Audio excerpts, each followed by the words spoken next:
Hürmetli radyo anlıqçı dostlar, yaxşımısınızlar? Anlavatqanlar Merkezi Xalq Radio Stansiyasının Şəxslər albomu proqramısı. Mən proqram riyasətçisi Arman Nurcan. Edison Amerikalik məşhur alim və kəşfiyyatçı. O, kiçikidən tartıbla fənni söyüb, özlükidən tarışıb ögünüb, özünün hayatını ilim-fən işlərə təqdim qilishga iradə bağlagan. Biz bugün davamlıq Edisonның hayati fəaliyyəti və sərgüzəştisini tonuşturuş arqalıq muntazam ma'rif tərbiyəsi almagan Edisonның fən kəşfiyyat işlərdə qandaq berilib tədqiq qılğanlığı və qaysarlik bilan əmgək qılğanlığını tonuşturumuz.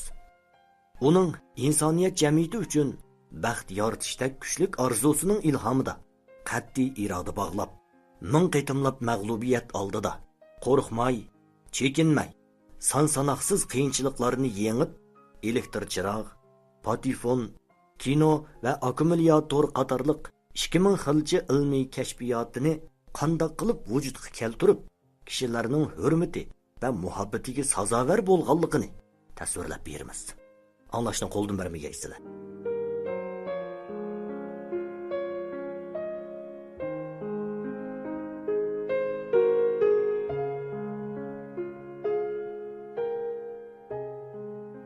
Anısının oğludan kütken ümidi yerde kalmadı.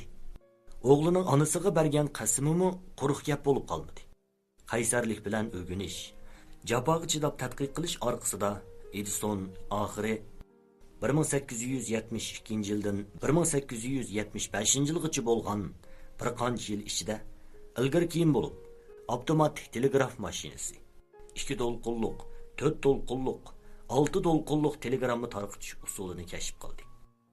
Yana bir aylanning dunyoda tunji qitim ingliz tilida xat besish mashinasini yasab chiqishiga hamkorlashdi. 1875 yilning bahori yetib keldi. Qarmuzlar erib, dal-daraxtlar ko'kardi. Shahar va yezilarga, egiz bino va kapilarga, tog' o'rmonliqlarga illiq quyosh nuri chechilib turardi. Bundaq umidvor bosh bahor faslida kishilar har xil shirin xiyollarni qilishardi. Yezilardagi dehqonlar yengil haydalgan etizliqlarga nihoyatda tujublab tanlangan urug'larni selishib, chiroylarida tabassum jilva qiladi. Shahardagi xiyonatchi amaldorlar, ayonkash savdogarlar yig'izlarini tamshib, yangidan qurilgan qiltaqlar uchun bir-birini tabriklashadi. Yurtidan ayrilgan sargardonlar osmondagi yovog'ozlarga qarab hasrat chekishib, o'zlarining yiroqdagi qarindoshlarini aslashadi. İlim-fənning sirni qo'g'lishib yurgan kishilar yangi bahor nurida, haqiqatning dag'dam yo'lida cho'ng qadam bilan izlanmaydi. Xilma-xil umidlar, xilma-xil xiyollar surishmaydi. Dal shu yilning bahorida bir turkum qurilish ishchilari Monro bog'chisiga keldi. Ular kichik bir idarlikning ustidagi tuzlanlikka avval kabi tikishdi. Ondan o't-cho'p o'rib, daraxt kesib, o'yman cho'nqurlarni tindirib, ul besib, naqshi aytqoch uy selishga kirishib ketdi. Bu qurilishga egiz bo'yliq, yashangan bir kishi mas'ul edi. U chas soqollari kumushdek oqarg'iniga qaramay, teni intoyin sog'lom bo'lib, kun bo'yi u yandan bu yonga chepib yurardi. Og'zi shunchalik besilmaydiki, atigandan kechgacha javg'aylardan ko'pik chachirab turardi. Ovozi xuddi tuchqonqo'raqni bozg'on bilan urgandek jaranglaydi. Har shanba kuni 20 necha yosh chamisidagi bir yigit odati bo'yicha paytoniga o'ltirib, uchqandek yetib kelatdi-da, ish o'rniga kelib dam olmasdan, bir tal tamokimi chekmasdan, yenidan qurilish loyiha xaritasini chiqarib, hamma tarafni ko'zitib chiqardi. Agar bu yigit heliqi yashangan qurilish boshlig'i bilan bilmaydigan bo'lsa, bu yigit odatdan tashqari siliq sipoyi ko'rinadi. Uning usti boshlarimi intoyin oddiy bo'lib, odatdagi raxtlardan bir quri kiyingan. Uning ustiga kiyimlarining bir muncha yerda maydaqlari bor edi. Ko'ynikining yoqisi ochiq bo'lib, galstukumi yo'q edi. U yo'lmang'ach hamma yerga sapsalatdi. Biror masalani sezsa, muloyimlik bilan bir necha ig'iz gap qilib qo'yadi. Uning bu yerda turadigan vaqti qisqa bo'lib, ot ustida gul ko'rgandek aldirash holda bir aylanib chiqqan bilan, lekin qurilish o'rnidagi har qanday kichik bir nuqsonmi uning ko'zidan qechib qutula olmaydi. Yerli kishilar bu nazokatlik, o'zini tashlab etgan yigit mushu yangi uylarning xo'jayini ekan. Uning eti Edison ekan. Egiz boyliq yaşangan odam uning dadisi bo'lib, eti Shanmur ekan. Yosh yigitning Nevarkda zavodi bor ekan. Nurg'unlagan yangi mashinalarni kashf qilgan ekan. U umrida ilmiy tadqiqot ishlarini qizg'in so'ydigan. U maxsus tadqiqot, kashfiyot bilan shug'ullanish uchun ko'lmi cho'ng tajribaxona salmoqchi ekan.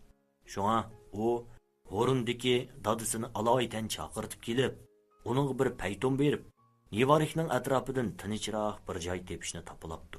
Shanmur o'g'lining topilg'ini bo'yicha bu yon qatirab, bir necha kun chepib, oxiri Monro bog'chisini tanlabdi deb parang qilishadi. Monro bog'chisini bog'cha desimi bo'ladi. Lekin amaliyotda u kichik bir yeza edi. Bu bog'cha Nyu-Yorkning g'arbiy janubida bo'lib, mamlakatning bu pul muomala markazidan 25 ingliz chaqirim yiroq edi. Bog'chining o'rni kichik bo'lsa-mu, manzarasi suratdek chiroyli. Ajoyib jimjit bo'lganning ustiga temir yo'l yoqasiga joylashgan. Qatnashimi intayin qulaylik edi. Shunga ba'zilar o'g'lining tajribaxona selishi uchun mushu yerni tanlig'iga qaraganda bo'yning ko'zi xeyli o'tkir ekan deyshadi. Kishilarning nazarida qurilish kundan kunga ko'zga ko'rinib qoldi. Ish tez ilgirladi. 5-oyning oxirlarida asosiy jihatdan putib, faqat eshik derazalarini o'rnatish, sirlash, aqar-tishqa o'xshash ushaq-tushak ishlarda qoldi. Agar bu qurilishga yiroqdan qaraydigan bo'lsangiz, ratlik selingan imorat yop-yeshil dal-daraxtlar orasida odatdan tashqari jimjit, chiroyli ko'rinadi. Yaqin kelib qarasangiz, uzunligi 100 inglizchasi, kengligi 30 inglizchasi keladigan 4 jalsi imorat bo'lib, uning oldida bo'tki shaklli koridor bor edi. Imoratning 4 atrofi yog'och rishotkalar bilan ihota qilingan bo'lib, ham cho'ng bir zalga, ham nihoyat ozod ochliqan bir o'xshaydi. Bir yashangan ishchi o'zining yurtdoshlariga bu tajribaxonani, mushu binoning egisi ajoyib fikr yurgizib, o'zgacha uslubda loyihalab chiqqanligini, bu ishchining boshqalarga o'y selib checha og'argan bo'lsa-mu, bundaq tuzilishdagi imoratni umrda ko'rmaganligini aytgan. Eshik derazlar o'rnatilib, sirlari texi qurmayla, tajribaxonaga kerakli har xil uskunalarni bosgan bir necha harva Nevarkdan keldi. Harvadagi narsalar ichida qop-qop ximiyalik dorilar, bog'lam sintanaplar, kitoblardan boshqa yana bir dona yo'g'on par mashinasi va maxsus gaz chiroqqa kerakli bir dona benzin bilan aylantirish mashinasi bor edi. Yo'lda harvakashlar qamchilarini o'yintishib, harvalarni haydab kelishdi. Harvalarning doqur-doqurlari, otlarning ovozlari bilan bir hazog'ichi patparaq bo'lib, ondan bu narsalar to'shilib bo'lgandan keyin uy egisi yetib keldida, o'zi boshlamchi bo'lib, yordamchilar va ishchilar bilan birlikda uskunalarni qurashtirishga tushib ketdi. Shu chaqda Edisonning 3 nafar qobil yordamchisi bo'lib, bular mashinasozlik jihatda alohida ixtisoslik bo'lgan amerikalik Alt, angliyalik Jimig'or, oq ko'ngil bosh ko'tarmay ishlaydigan Becheli edi. Yana shvetsariyalik Kirosh deydigan birisi bor bo'lib, xarita chizishga alohida usta edi. U Edisonning barliq qo'l yozmalarini, mayli u qanchalik yo'mab tortib yozilgan bo'lsin, bularning hammasini rasmiy mashinalarning xaritasi qilib, sizib chiqalaydi. Hamma kishi bu yosh xo'jayinni odam ishlatishda boshqalarga o'xshamaydigan usuli bor deyshadi. Masalan, Out dastlab ish izlab kelganda, Edison oltin bahosi ko'rsatish mashinasining chechilib yotgan bir muncha saymonlarni unga ko'rsatib, bu mashinani harakatga keltira olamsan deb so'ragan. Out chechilib yotgan mashina saymonlarini bir qo'r ko'rib chiqib, bo'ludi degan. Xo'jayin ancha ishonmay yana rostmi deb so'ragan. Out kulib ketib, rost bo'lmasa meni ishlatmang degan. Natijada zapchastlarni saplab mashinani qurashtirib, so'zsizla xo'jayinning yordamchisi bo'lib qolgan. Zavodga necha o'lgan ishchining hammasi degudak Outga o'xshash jarayonni beshidan kechirishgan. Bularning ichida inglizcha o'qimaydigan bir nemis bor edi. U zavod xo'jayini bilan dastlab ko'rishganda har ikkisi bir-birining tilini o'qishmag'achqa so'zlashalmagan. Lekin Edison buningga qancha parvo qilmay, buning nima qaraydi bor? Uning qilayotgan ishi uning demoqchi bo'lganining hammasini aniq ko'rsatib turdi-ku degan. Nevarkdagi chaqda zavodning kundalik ishi aldirash bo'lg'achqa, xo'jayinning ishi nihoyat aldirash edi. U kunduzi ishchilar bilan birga ishga chiqib, shu kunlik vazifani birlikda o'rinlaydi. kechida ishchilar dam olganda u yanada tajriba, kashfiyot bilan shug'ullangachqa, uning uyidagi gaz chiroq tong otqichi aniq turadi. Uning avtomatik telegramma berish apparati, xat besish mashinasi, bir qitimda 2, 4, 6 telegramma berish apparatiga o'xshashlarning hammasi ana shu son-sanoqsiz uyqusiz o'tgan kechalarda dunyoga kelgan.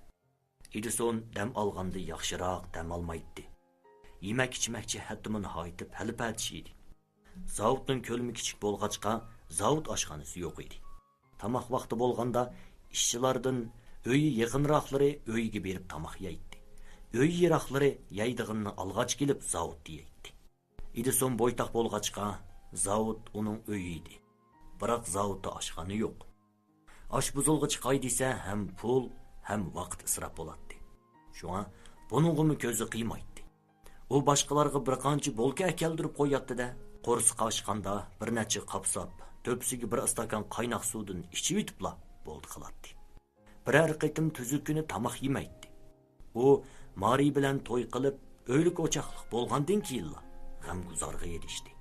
Tamoq vaqti bo'lganda mayli qo'yib, mayli suyuq bo'lsin, Mari o'zi kelib beradi. Edison yarim kechigacha ishlasin, kechida bir vaqt issiq tamoq yeyalaydigan bo'ldi. Uning Mari bilan bo'lgan to'yi to'g'risidami bir muncha qiziq paranglar bor. Birov hayajonlangan holda mundaq bir hikoyani aytib berdi. Edison 1871-yili Rojdestvo bayramida to'y qilgan. O chaqda avtomatik telegramma apparati texnik bitmagan. Jiddiy hal qilg'ich yerga kelganda bir masalani hal qila olmay qo'yib qo'ygan. Xo'shallik kelsa odam ruhlanadi degandek, shu kuni tushdan keyin soat 2 da to'y murosimi oyoqlashganda Edisonning kallasiga uzundan beri hal qila olmay besh qaytib turgan haliqi masalani hal qilg'ili bo'ladigan bir aql kelib qoldi-da, ayoliga shivirlab, "Suyimligim, zavodga berib keladigan zarur bir ishim chiqib qoldi. Patli qaytib kelib kechlik tamoq tiz bilan birga bo'laman" deydi. Yangi kelinchak bu gapni anglab bir oz ranjib, "Bu odamni zangli qilganlik emasmi? Uyda liq mehmon tursa, zavodga ketsa, men yolg'iz ularni qandoq kutaman? Mo'shundoq chaqda bormasi bo'lmaydigan, qandoq zarur ishtikin tang?" deb o'ylaydi. Lekin og'zidan chiqarishni beyab ko'rib, ham bu yangi yigitning jiddiy qiyofatini ko'rib, amalsizlikdan beshini lang'ishtirib qo'ydi. Yangi yigit kelinchakning roziligini olgandan keyin mug'ambarlik qilib mehmonlar bilan bir pas paranglashgan bo'ludi-da, ko'pchilik diqqat qilmagan fursatdan foydalanib, uydagi liq mehmonni tashlab, zavodga qarab g'ippida tikiydi. Shunda qilib o yipi uzilgan laylakdek g'oyib bo'lib ketdi. Mehmonlar yigitning yo'qligini sezib, uni avarchilikdan qochib yo'shirinib olgan o'xshaydi deb qarashib, hammasi kulishdi. Toki chiroq yoqqidek vaqt bo'lguncha qarg'uchashgan o'ynagandek izdishimni topolmaydi. Kelinchakdan so'rashdi. Ochiqida qo'rsiq ko'pib turgan kelin og'zini ching yumib olib lamjim demaydi. Borgan sari qorong'u tushib ketayotganini, kechlik tamoq vaqtimi allaqachon o'tib ketganini ko'rgan mehmonlar kelinchakka rahmat aytib, qutlug' tilab uylariga qaytishga majbur bo'ldi. Osmonda chaqnab turgan yulduzlar ko'zlarini jimirlatishib, bu shodimon dunyoni tomosha qilmoqda edi. Rojdestvo bayrami kechasi hamma yerda aysh-ishrat bo'lib o'tadi. O'y-o'ylarda naqsh sadolari yangraydi. Derazalardan jup-jup bo'lib tansi o'ynashayotganlarning ko'langisi ko'rinib turadi. Lekin bugun to'y qilgan bu yangi kelinlar Roter ko'chasidagi yangi uyda og'zini domsaytib, o'zi yolg'iz zerikib o'ltiradi. Yarim kechaga oz qolganda bir ishchi Vard ko'chasida ketib etib, birdili beshini ko'tarib, zavodda chiroq yeniq turg'unini va kimdir birovning midirlab yurgan ko'langisini ko'rib qoldi. Bu ishchi bugun Rojdestvo bayrami ham xo'jayin to'y qilgan xo'shallik kun. Hammamiz bir kun dam olgan emasmidik. Hozir yarim kecha bo'lib qoldi. Zavoddagi kimdi o deb o'ylab, bir oz g'alitlik his qildi-da, burilib zavodga kirdi.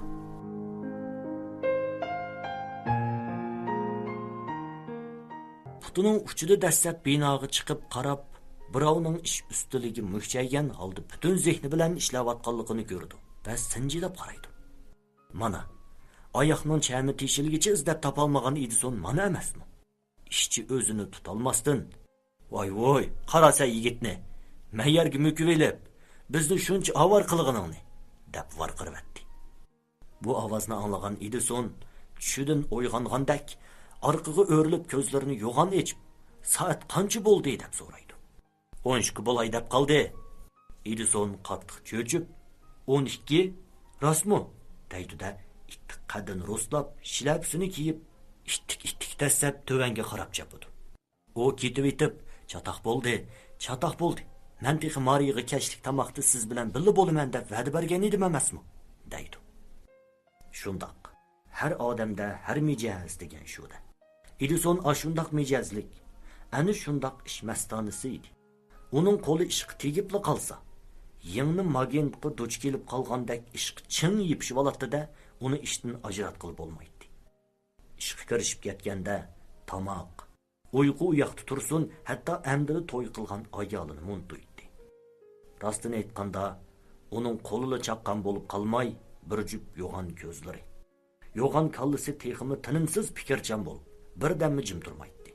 Nurg'ulg'an oddiy ishlar, oddiy hodisalar uning yo'g'on ko'zlariga cheliqish bilanla, u yo'g'on kallasi bilan o'ylaydi-da, bir muncha yangi qoidalarni topadi. Bir muncha yangi planlarni tuzatdi. Qisqasi, bir muncha ishni paydo qiladi. Uning bilan birga ishlasangiz, xuddi kichikini bir qayiqqa o'ltirib, agri-bugri tor daryoda uzayotgandek bo'lasiz. Daryoning ikki qirg'og'i shundoq go'zalki, ko'rib to'ymaysiz. O'za oxiriga yetib borganda mang'arga yo'l qolmagandek tuyuysiz. Shu chaqda qiyiq birli buriladi-da, ko'z oldingizda yop-yeshil bir boshqacha dunyo namoyon bo'ladi. Edison bilan birga ishlaganlar o'tmishda Nyu-Yorkda ana shundoq hissiyot bilan bir necha yilni o'tkazgan edi. Endilikda ular yana shundoq hissiyotda bu yosh xo'jayinga agishib Monro bog'chisiga kelishdi. Shaylar murakkab, tushuniksiz g'uva, bilinar sirtidan tushunmak qiyin. Lekin singdirsang tushunish uchun ajring mevasi tetedi shirin. Biroq ilm-fan bir cheksiz okean, yetkili bo'lmaydi yolg'iz taxtiga. Birlashib yordam va ilhom berishib, uzmaklik lozim to'lqin avjida. Chunki ko'p yiqillar qo'shilib daryo, bo'ludi daryolar qo'shilsa dengiz. Ömlükdə yashkili boludu sirni, shijoatdan hosil bo'lganda dengiz. Bu aslida bir olimning yozgan she'ri bo'lib, uningda olamdagi shaylar murakkab bo'ludi. Kishiga tushuniksiz, g'uva, cheksiz o'zgarib turadigan ko'rinadi. Lekin qaysar iroda tiklab, ularni tahlil qilsa, ularning qonuniyatini paydin-pay egallab, haqiqiy qiyofatini bilib olg'ili bo'ladi. Bilim dengizi cheksiz. Ilmiy tadqiqot ishlarini yolg'iz birli odam o'z ustiga elib ketolmaydi. Hamma odamning tang aql ko'rsatib, kuch chiqarib, oldinqilarning izini keyingilar besib, o'zaro ilhom va yordam berishib, uzluksiz olg'a besishga to'g'ri keladi. Kichik daryolar aslida inchki taramlardan hosil bo'ladi. Nurg'ulg'an daryolar qo'shilib, do'lqinlab turgan dengiz hosil qiladi. Bu gap nihoyatda cho'nqur ma'noga aytilgan. Yuqorida aytganimizdek, Edison bu mashinada bir muncha yangi kashfiyotlarni maydonga keltirdi.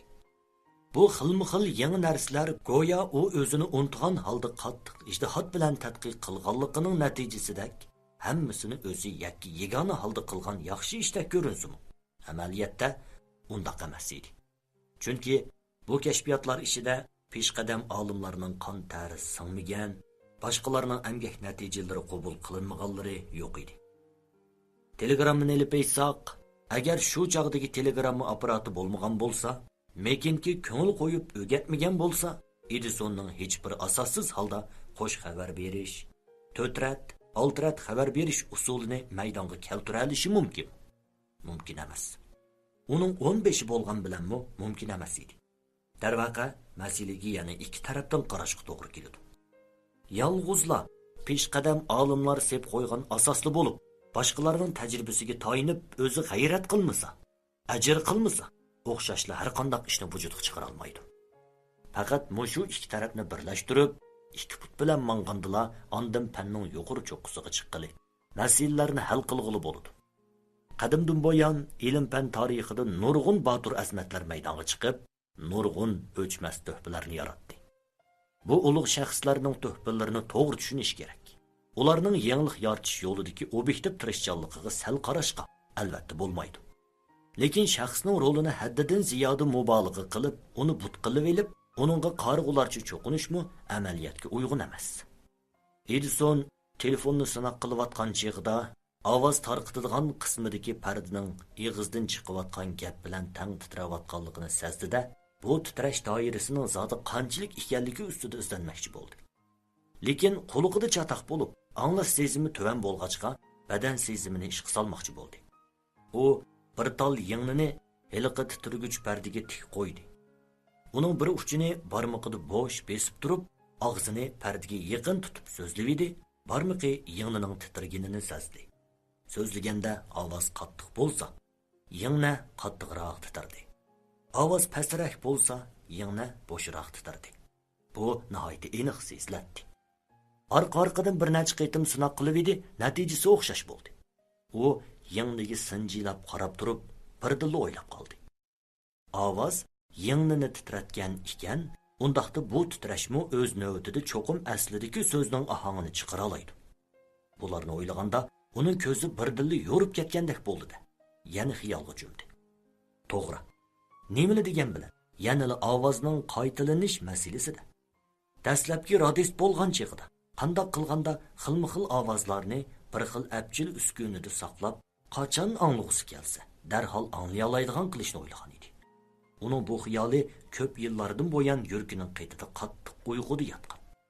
Bugun bu bir tal yingnining titrishi go'yo cheksiz qorong'ulikda, ushtumtut vallada chiqilgan chaqmoqdek. Uyquda yotgan bu xiyolni uyg'otib etdi-da. Bu xiyol yurak qaytidan "Men chiqaman" deb to'g'layotganda qiladi. Havo nihoyat issiq edi. Qaramtul, ko'p-ko'k osmon gumbuzidagi yulduzlar rang-orang chaqnab turgan unchilardek chiroyli ko'rinadi. Edison Monroe bog'chisining tajribaxonasidagi gaz chiroqning g'uvo yo'rg'ida o'zi yolg'iz holda yangnini titratib iz qoldirish tajribasini o'tkazmoqda edi. Paravonalar derazalardan g'o'yildab kirib, o'zlarini gaz lampaga urishatdi-da, qanotlarini qiqishib, Edisonning bosh ko'zlariga tushadi. Uy ichidagi top-top pashilar g'ing'in qilishib, hadab ish ustining ostiga sho'ng'ishib, jon jahli bilan uy egasiga ukol silishadi. Lekin bular qanchalik parakandichilik solgan bilanmi Edisonning diqqatini buzolmaydi. U goh o'ylanib turib ketadi, goh o'rnidan turib bir necha qitim aylanadi.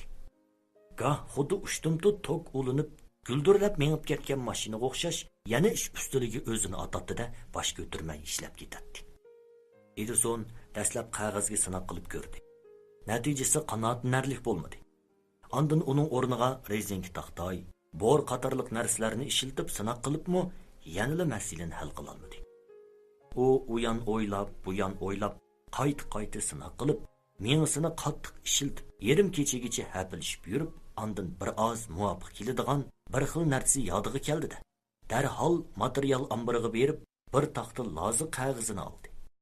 Ehtiyotchanlik bilan sinab qilib edi, darvaqa sinab natijasi ko'ngildagidek bo'ldi. U gul qaqalari echilgan holda qo'liga qalam elib, tovandikilarni yozdi. 1877-yili 18-iyul. Bir cheti dumboq, bir parcha nepiz taxtini tez aylanayotgan lozi qog'oziga to'g'rilab so'zlaganimda, ovozning titrishi qog'ozga nihoyat ochiq so'zildi.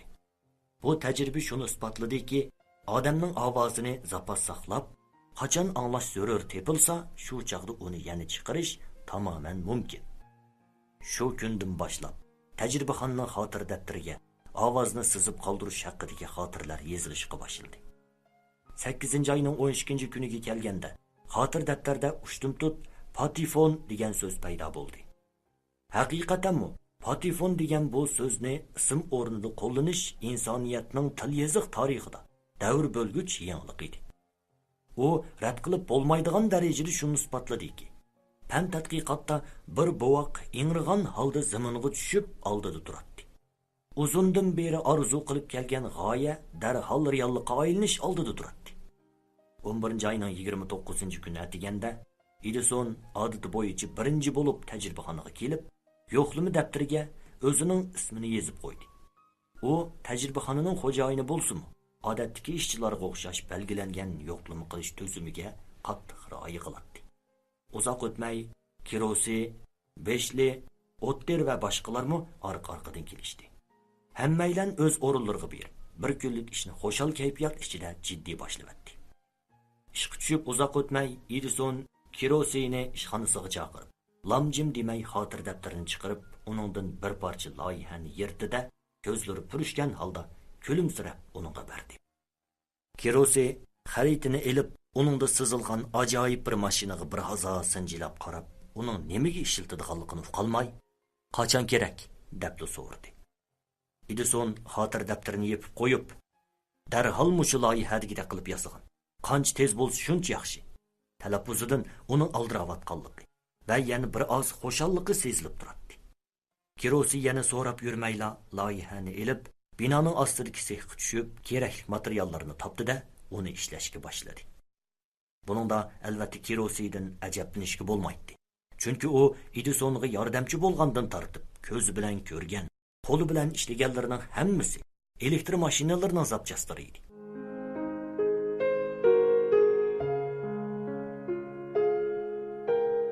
Hürmetli radyo anlıqçı dostlar, Edison'un hayati faoliyati tanıştırılgan programımız vaqt münasibeti bilan bugun mush yerda axirlashdi. Davomini Atiksan programımızdan anlagaysizlar. Programımızning vaqtida anlayolmagan do'stlar bo'lsa, stansimizning Uyg'urcha radio tori, ya'ni www.uycnr.com toriga kirib, qayta anglasanglar bo'ladi. Programımız har kuni Beijing vaqti soat 18 dan 30 minut o'tganda, Urumchi vaqti 16 dan 30 minut o'tganda. Tekrar anglatish vaqti Beijing vaqti kech soat 0 da, Urumchi vaqti 22 da davomli hozirlanadi bo'ladi. Bugungi programmamizning texnik muharriri Dilara Farruh, Zulhayat Anvar. Muharrir İlham Kever Abduvahid Niyaz. Mas'ul muharrir Dildar Muhammad Rahim, nazoratchi Nijat Abduqodir. Men program riyosatchisi Arman Nurjan. Xayr do'stlar, Atksan programmamizda ko'rishguncha oltin tininglar amon bo'lsin.